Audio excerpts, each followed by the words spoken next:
welcome to BBVN online classes, and in our last class we have discussed about the ionic and covalent bonding. Today we are going to discuss about the types of molecules. Molecules कितने तरीके के होते हैं, किस तरीके से molecule को classified किया है. तो देखिए मॉलिक्यूल्स जो होंगे on the basis of number of atoms, number of atoms के बेसिस पर इनको क्लासिफाइड किया गया है. और किस तरीके से क्लासिफाइड किया गया है, फर्स्ट तो होता है मोनोएटॉमिक. फर्स्ट क्या होता है, मोनोएटॉमिक. और यहाँ पर एक चीज आप ध्यान रखिएगा, मोनो का मीन्स होता है वन, मोनो मीन्स वन. तो मोनोएटॉमिक मीन्स ऐसे मोनोएटॉमिक मॉलिक्यूल्स होते हैं जो सिर्फ एक एटम से मिलकर बने होते हैं. एक्चुअल में इन्हें हम मॉलिक्यूल सिर्फ इस बोल देते हैं, बट ये होते क्या है, एटम्स ही होते हैं. देखिए मोनोएटॉमिक में कौन से एटम्स आएंगे या मॉलिक्यूल हम बोल सकते हैं, ऐसे एटम्स आते हैं जिनका आउटर मोस्ट शेल क्या होता है, कंप्लीट होता है. क्या होता है, आउटर मोस्ट शेल कंप्लीट होता है. तो आप ध्यान रखिएगा, एक तो इसमें आता है हीलियम, ठीक है, एक इसमें आता है नियोन, आर्गन, ठीक है. तो these are some monoatomic molecules. ये क्या है, monoatomic molecules, because their octet is completed. इनके क्या होते हैं, ऑक्टेट कंप्लीट होते हैं और इसी वजह से इन्हें मोनोएटॉमिक मॉलिक्यूल्स बोल दिया जाता है. और ये क्या होते हैं, स्टेबल होते हैं. क्यों स्टेबल होते हैं, क्योंकि 8 इलेक्ट्रॉन पूरे होते हैं इनके आउटर मोस्ट शेल में. जैसे कि हम हीलियम की बात करें तो आपको पता है हीलियम का जो होता है नंबर, एटॉमिक नंबर 2 होता है, नियोन का 10 होता है और आर्गन का कितना होता है, 18.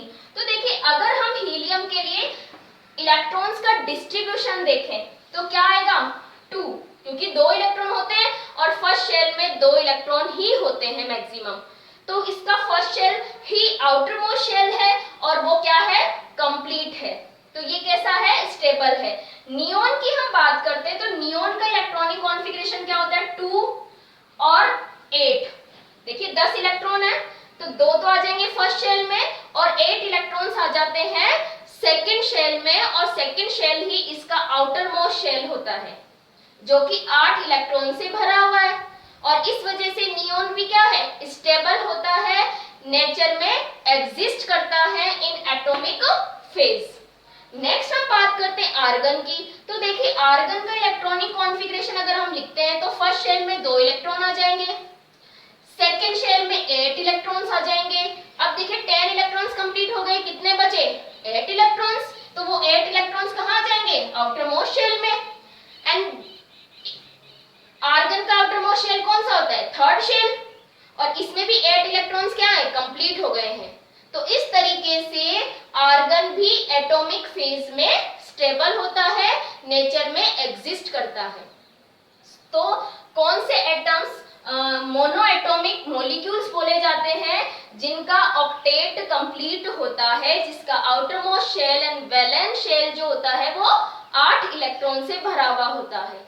ओके, तो इन्हें हम क्या बोलेंगे, मोनोएटॉमिक मॉलिक्यूल्स. और इन्हें हम इनर्ट गैसेस भी बोलते हैं.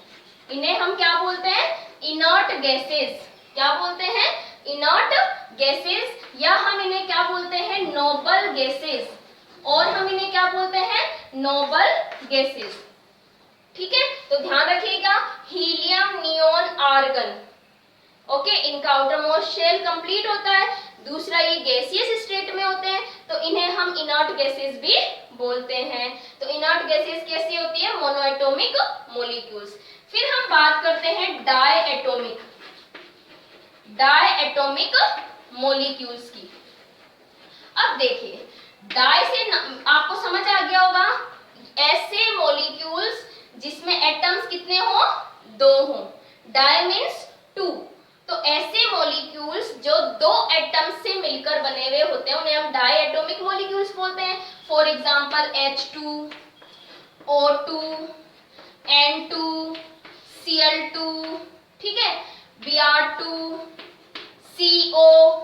तो ये सारे के सारे कैसे हैं, डायएटॉमिक मॉलिक्यूल्स हैं. कैसे हैं सारे के सारे, डायएटॉमिक. देखिए इसमें भी हाइड्रोजन के 2 एटम्स हैं, इसमें ऑक्सीजन के 2 एटम्स हैं, इसमें नाइट्रोजन के 2 एटम्स हैं, इसमें Cl2 यानी क्लोरीन के 2 एटम्स हैं, इसमें ब्रोमीन के 2 एटम्स एक कार्बन होता है, एक ऑक्सीजन होता है। और अगर हम और एग्जांपल लिखना चाहें तो अभी हमने कल बात करी थी HCl, तो HCl भी डायटोमिक मॉलिक्यूल है। नेक्स्ट हम बात करते हैं ट्राइएटोमिक, किसकी? ट्राइएटोमिक मॉलिक्यूल की। तो आपको समझ ही आ गया होगा, try means three, try means three, यानी कि ऐसे मॉलिक्यूल्स जिसमें 3 एटम्स हो। सबसे अच्छा एग्जांपल और सिंपल एग्जांपल इसका होता है H2O, वाटर। वाटर के अलावा CO2, CO2 भी इसका एग्जांपल होता है, क्योंकि इसमें भी देखिए एक कार्बन है और 2 ऑक्सीजन के एटम्स हैं। तो ये दोनों ही किसके एग्जांपल हैं? ट्राइएटोमिक। अगर हम इसी तरीके से टेट्राएटोमिक की बात करें तो टेट्राएटोमिक मॉलिक्यूल्स में कितने एटम्स हो जाएंगे? Tetra means 4। तो इसके एग्जांपल अगर हम लिखें तो NH3, P4, ठीक है, फास्फोरस का मॉलिक्यूल। तो NH3 क्या है? टेट्राएटोमिक है। P4 क्या है? टेट्राएटोमिक है, क्योंकि 4 एटम से मिलके बने हुए हैं। अगर हम वैसे तो हम 2 से ज्यादा वालों को ही पॉलीएटोमिक मॉलिक्यूल्स बोल देते हैं, बट आप लोगों से ट्राई और टेट्रा कर भी पूछा जा सकता है, इसलिए मैंने ये एग्जांपल अलग से लिखा है। तो पॉलीएटोमिक आता है सबसे एंड में। तो पॉली का मीनिंग होता है मेनी, पॉली मीन्स मेनी और मोनो मीन्स वन, ठीक है, ये ध्यान रखिएगा।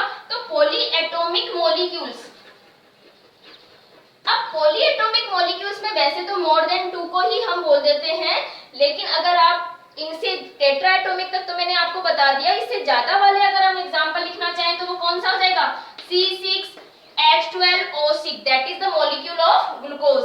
और कौन सा हो जाएगा? H2SO4, सल्फ्यूरिक एसिड, ठीक है। और कौन सा हो जाता है आप अपने आप लिख सकते हो, और इस चैप्टर में हम आगे और डिस्कस करेंगे तो बहुत सारे एग्जांपल आपके सामने आएंगे इस तरीके से। तो मॉलिक्यूल्स को एटम्स की नंबर के बेसिस पर हम इस तरीके से क्लासिफाइड करते हैं। मोनोएटॉमिक में 1 एटम होता है, डायएटॉमिक में 2 एटम से मिलकर बना हुआ होता है मॉलिक्यूल, ट्राइएटॉमिक में 3 एटम से मिलकर बना होता है, टेट्रा में 4 एटम से मिलकर बना होता है, एंड पॉली का मीनिंग होता है बहुत सारे एटम से मिलकर बना होना। तो इस तरीके से हमें ध्यान रखना है एटम्स के टाइप। नेक्स्ट हम बात करेंगे नेक्स्ट वीडियो में।